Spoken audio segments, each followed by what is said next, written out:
When I interviewed Larry Summers for this show a couple of months ago, we spoke also about the global supply chain. A very fragile international environment continues to create problems for it. Is that likely to continue and worsen? I'm actually think that decoupling has some advantages, because what that means is that with everything, every product, every service, there's a second source.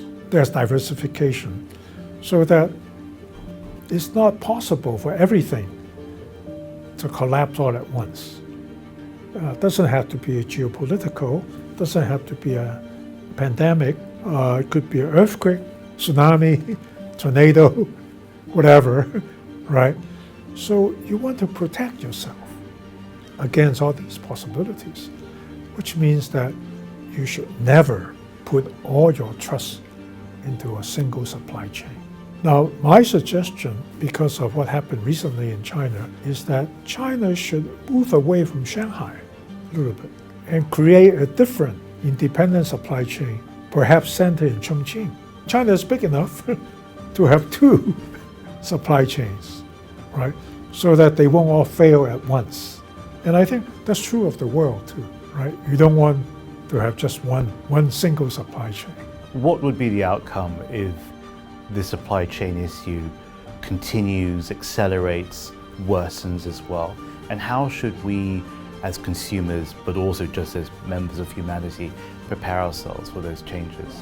I actually think that the key is really what I said, is diversification and second sourcing. Because if once you have a second source, what happens is that the monopoly power enjoyed by the first source disappears. The world really should not allow a single firm to dominate everything. Who are you thinking about? Like Amazon, right? Or in China, for example, like Alibaba, because once they dominate, they will make use of the monopoly power to make more money. I have nothing against making money, but not by using monopoly power. So I think that in the long run, we hope that the supply chain issue will be solved because there is competition, so it won't all stop at once. The global supply chain issue has exacerbated inflation. Question 1, when will inflation peak? Question 2, when will inflation fall? James, you really have to not think of inflation as one single worldwide. Okay, inflation is very high in the United States.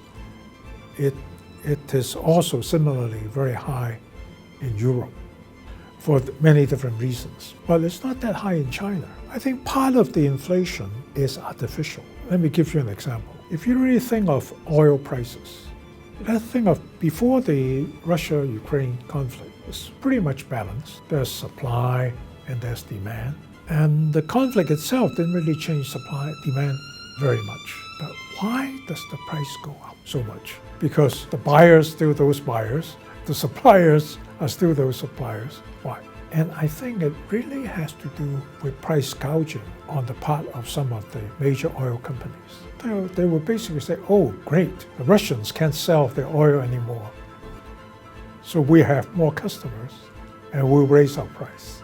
That's the only way to understand why the fundamental supply and demand basically should have stayed more or less the same.